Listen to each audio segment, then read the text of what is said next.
I do what I do because I believe this is the most important thing you can do. That if you do this correctly, you become a different organism. You set your, you go back, depending on how old you are. George is not going to be 20 years younger when she leaves here, hopefully. You're closer to that. Well, yeah. That's what happens. And we're literally growing younger. We're literally taking our bodies back to an earlier time. For some people achieve a level of health and vitality they've never experienced before.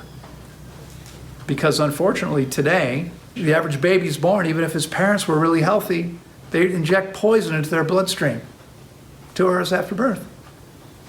And their health begins to decline. And for most people, it never stops. It's decline. It does change slope, right? It looks something like this. What was that point? We know exactly where that is. That's 77 years, at least in the US, in North America, where 75% of healthcare dollars are spent in the last 2 years of life. Average person lives to 79. From 77 to 79, they spend 75% of all the healthcare money spent on that person. Heroic measures for people that are already like 80% dead. People live longer today, but at what level? What quality of life?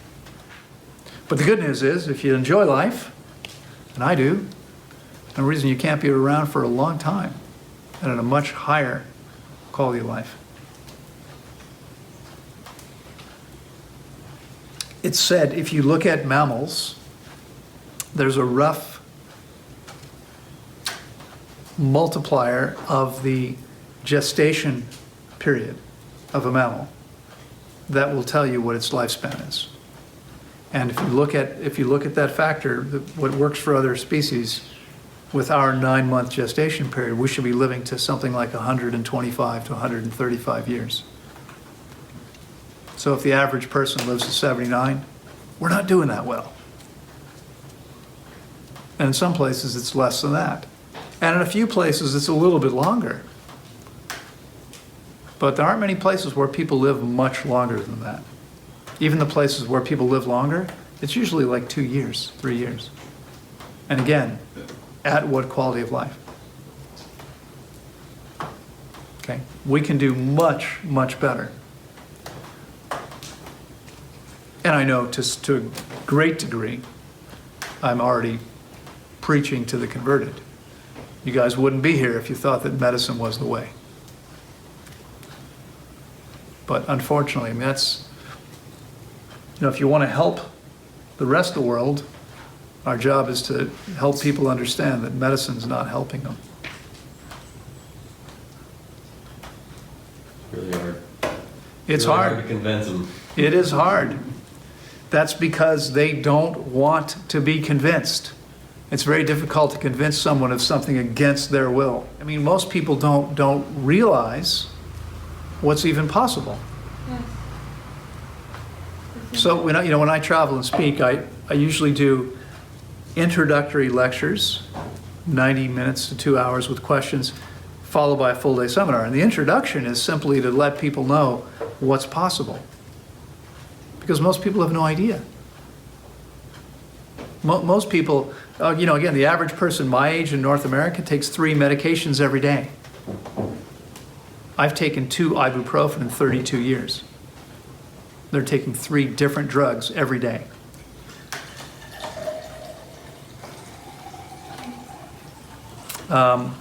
Most people over the age of 60 have corrected vision, either glasses or surgery. I've got to count them, 6 siblings who all wear glasses, and my vision is better than 20/20. Okay, we can function at a much higher level. It's not. I'm pointing out, it's not my DNA. My little sister just had her knee replaced and needs to have the other one replaced. Okay, my just older sister, 2.5 years older than me, who visits every year, We grew up, we were always close. We all learned to body surf together at the same time in the ocean. We were little kids. She comes to visit, we go to the beach. Hey, let's go body surf. No, I can't. She's got a problem with her knee, with her shoulder, with her back, whatever. This is what happens to people when they get to a certain age. But it doesn't have to. Okay? There's literally nothing I can't do because of those kinds of limitations. And I don't know that there ever should be. I mean, maybe eventually, but how many of you remember Art Linkletter? Joanne, you probably do. Probably nobody else here knows who he was. When we were kids, he had a TV show for kids every Sunday morning. And I can't, if you ask me to describe his voice, I couldn't do it. But we have strong memories with sound. And one day, probably 20 years ago, I mean, he was not a young man when the show was on, when I was a kid, 50 years ago. When one day, about 20 years ago, I was driving through Washington, D.C., listening to National Public Radio. I turned it on my radio, and I hear this voice. I'm going, that's Art Linkletter. And sure enough, it was. He was being interviewed by Diane Rehm. He was on a book tour. He just published a book about growing old. And she said to him, when did you realize you were getting old? When did you really notice it? And he said, I think it was when I realized that my son was a grandfather. I'd become a grandfather. I'm like, oh shit, I'm getting old, right? At this point in his life, he was like 80 then. He was still speaking. I think he was doing 100 speaking engagements a year. He was spending 2 weeks a year surfing in Hawaii and 2 weeks a year skiing at Vail at 80 and touring all the time. Okay? There's no reason we have to slow down. It's up to us. Now, I mean, most of the people you know are severely handicapped because they don't know what you know. Not only do they not know that they can heal their body, actually heal, as opposed to suppress symptoms, which makes the body more toxic, but actually heal it. Not only do they not know that, but they don't know how to eat properly. And they think they do. Right? Have you noticed? You go to the big family reunion and Aunt Bertha is 300 pounds, says, well, honey, you're not going to get enough protein eating that. Right? She's got 4,000 calories on her plate and you got a salad. She's going, you can't eat, that's not healthy. Right? Everyone's an expert. Right? It's amazing to me how many people take advice from people who aren't even remotely healthy themselves. Or take advice on anything from people that aren't manifesting the results that they're promising you. It is normal. That's what people do. You get a shot so you don't feel the pain. You take a drug so the inflammation goes away. You take a drug so the symptom's not there. Are you better off? Well, you feel better. But you've just interfered with your virtually infinitely intelligent body's processes. You're never going to make anything better that way. You're only going to make things worse. And things get worse. Every drug has side effects. That's because they're poisonous. That's what happens. If you want to see something interesting, if you look at an ad for any popular drug, the drugs they're really pushing, you'll find like a full-page ad in Time Magazine, Newsweek, all these big magazines, right? They'll spend a lot of money on these ads. And usually, let's talk about an ad for hypertension. Again, who are the most likely candidates for that drug? Older people, right? So what you're likely to see is full-page ad, and the ad is like 95% of it, it's a picture of a handsome older couple skipping through the park or dancing or having dinner by candlelight or whatever. I mean, the idea is you look at them and go, I want to enjoy life like they appear to be enjoying life. Right? That's the idea. And then at the very bottom, there's a warning, right? But mostly it's like they're just trying to sell you on this lifestyle, that if you take this drug, you're going to be happy and handsome and live in a sunny place like they do. Right? If you look at the same ad, go to the Journal of the American Medical Association, or wherever, look at this magazine. Look at the Journal of the American Medical Association. You'll find the same full-page ad, almost identical, but on the facing page, another page, and on that page in large print, there's the warnings, all the side effects, because they're advertising to doctors who have to understand, right? So they have a higher responsibility to the doctors. And it'll be really clear. Like you look at that and you go, if the consumer saw this, would anyone ever say, I want that? Right? Crazy. It's crazy. So yeah, most people do not want to believe that they can heal themselves. Most people do not want to believe that fruit and salad is going to make them healthier because they don't want to change. They want to keep doing what they're doing. And they're really happy when their doctor says, just a little steroid shot, you're going to feel fine. Oh, you mean I don't have to do anything?